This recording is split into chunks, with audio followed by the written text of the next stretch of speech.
So the technique for parallel grip pulling, whether you have a V handle, a D handle right here, or a trike handle, it's going to be the same. You're always going to try to pull to the top of the chest. Number one, chest up, lean back. You're going to pull right to the top of the chest. You're going to think about elbows in real tight to your body. Most of the time when you grip these handles, you should actually, sometimes people will grip farther away like this, but you actually want to grip as close to your body as possible. That's the trick with these handles.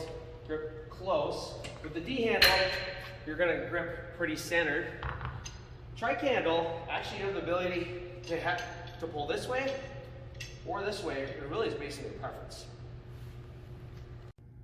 Pull downs are going to have a variety of grips that you can use, and every grip will orientate your elbows in a different position. Parallel grips are going to orientate your elbows more forwards, and you're going to have wider grips that are going to orientate your elbows more out.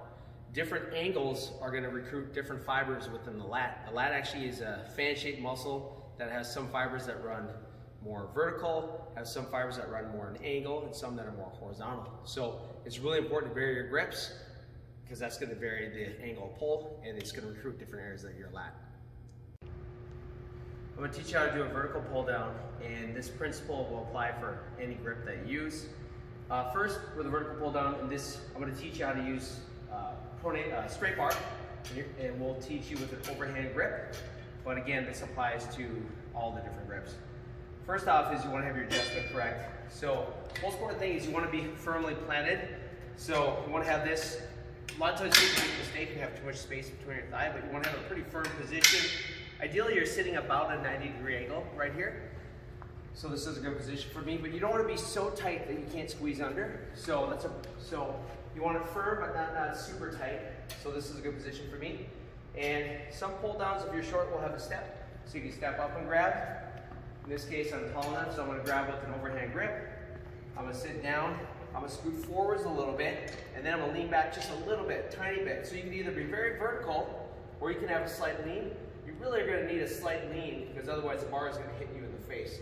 Very slight lean. Now the first thing, you're going to get a good stretch, and when you stretch, you literally want your shoulders to be pulled upwards like this. And so we're going to stretch up, and the first action is we're going to pull down. And one thing, sometimes you have to literally practice that. So reaching up, reach up, shoulders go up, and then pull them down. That pulling down motion is super important, because that's going to strengthen your lower trapezius, the scapular depressors, and that's going to help to balance out a lot of that upper trap tension that a lot of people get. A lot of people get pain in their necks. You want to have strong little traps for that. So I'm going to take my overhand grip. I'm going to start by letting my shoulder blades be pulled upwards. I'm going to initiate the first motion by pulling my shoulder blades down. Think about pulling your shoulder blades down in your back pocket. And then I'm going to pull all the way to the top of the chest. Slow release up. Always control pull downs. Pull downs are the greatest opportunity to really work on slowing down the motion. There's my stretch. Pull the shoulder blades down. And you can think of this as a 1-2 motion. So motion 1 is right here. Motion 2 is here. And I always teach people to break them into 2 parts. 1, 2. And we get really good at it. You should just be able to do it all together in one motion. When you pull, think about keeping your elbows underneath the bar, and think about pulling your elbows towards your back pocket. And you really we don't want this happening right here. You want to avoid this at all costs. That's not good form. Instead, you should have your back slightly leaned back, lock that position the whole time.